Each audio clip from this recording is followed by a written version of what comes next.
Study suggests Adolf Hitler had Jewish and African ancestors. In the decades since Adolf Hitler's death, the Nazi leader's ancestry has been a subject of rampant speculation and intense controversy.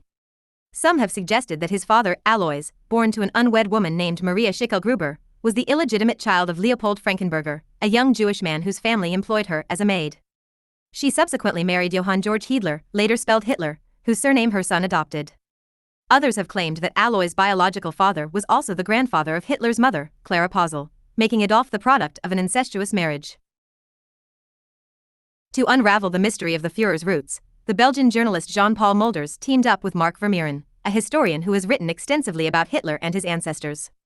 The duo collected saliva samples from 39 of the infamous dictator's living relatives, including a great-nephew, Alexander Stewart Houston, who lives in New York, and an Austrian cousin identified only as Norbert H.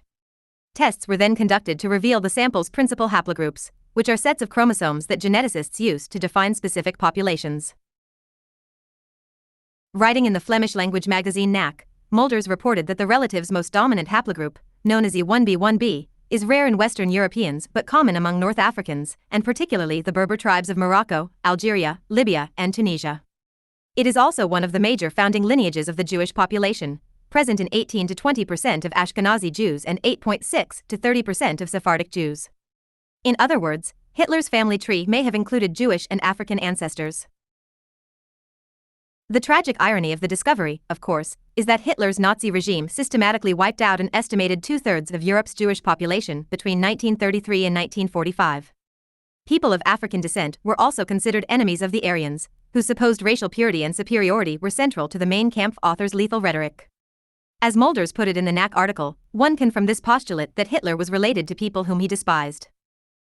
As part of its continuing quest to pin down the Führer's heritage, Knack hopes to conduct DNA tests on a jawbone fragment and piece of blood-stained cloth retrieved from the Berlin bunker where Hitler allegedly committed suicide. The Russian government has held these artifacts in its archives since 1948 and continues to vouch for their authenticity despite a contradictory 2009 study by American scientists.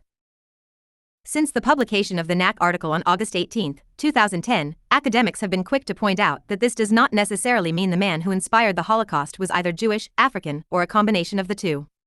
The E1b1b haplogroup runs in other ethnic groups, for instance, and DNA analysis remains an inexact science.